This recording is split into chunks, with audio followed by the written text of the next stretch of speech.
strongly support Bill 52 as a part of economic resilience, and it's also just the right thing to support. In addition to that, I would like to take some time to discuss County Communication 20-246. This item is much more upsetting and concerning to me. The problem that the Realtors Association Maui has with this item is that it is not the same bill that was reviewed and approved by the three planning commissions, even though the communication dated April 7th, 2020 claims that it is.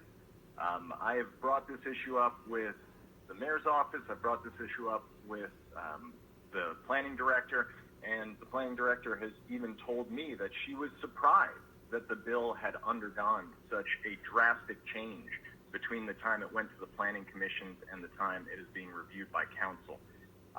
I don't know how our system can be subverted to such a high degree that one bill can get approved and vetted properly, and that bill can be transformed to the point where its force and effect is not even similar to the bill that was vetted, and be sent to the council without even an explanation as to why such changes were undergone.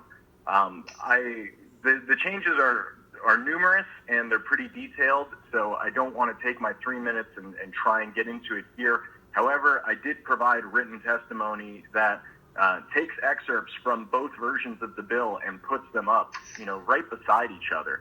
And I mean, it goes from saying that the deadline to have been operating short-term rental either began in 1991 with the Minatoya opinion, or suddenly it's at the effective date of this ordinance when it finally goes through. It raises questions like, if this ordinance goes through while the emergency rules are still in effect, does that mean all of those buildings are suddenly stripped of their property rights because they can't operate short-term rentals currently? That seems like it would subvert property rights. There are so many issues with this bill that I can't even really get into it with the level of detail that it deserves right now. But just for the sheer sake of transparency and government responsibility, I implore you guys, please do not move this along to committee.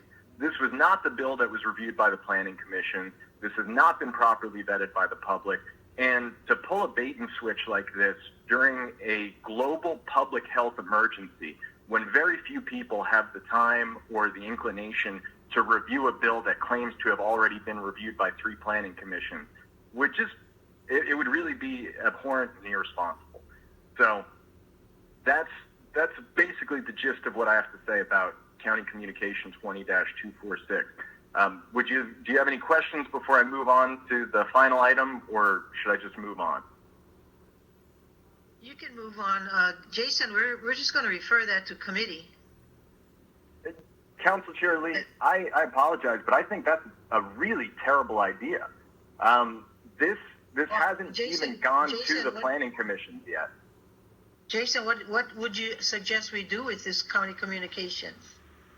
I would suggest you just disregard this county communication if you can, or request that it be sent back to the planning commission.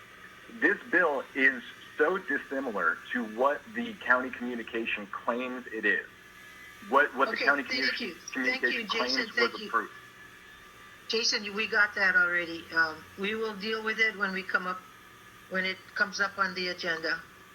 Any other questions? Yes, I had a question. Me, Ms. Paulton, Member Paulton.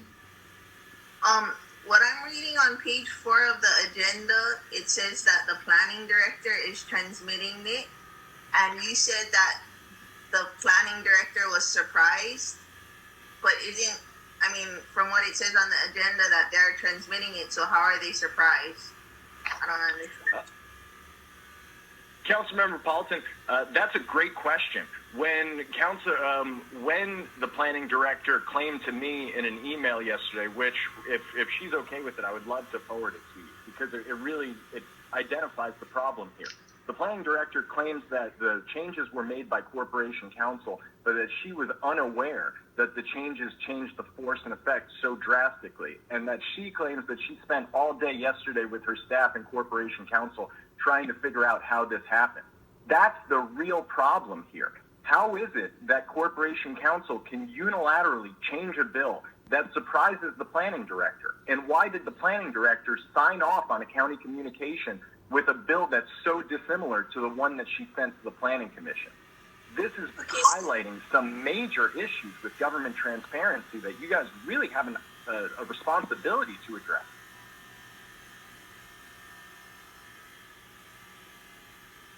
Ms. Paulson? Thank you. My question has been answered. I'll Okay. follow up on my own. Yeah, thank you. We can discuss it when it gets to your committee. Anything else, Jason, on another subject? Yeah, I just want to comment on Resolution 20-60 regarding the Office of Managing Director. Historically, RAM has opposed such measures, and one of the main concerns that we have is that it disregards the traditional separation of powers that our charter is set up with. I will admit that this current proposal is a lot more balanced than previous proposals.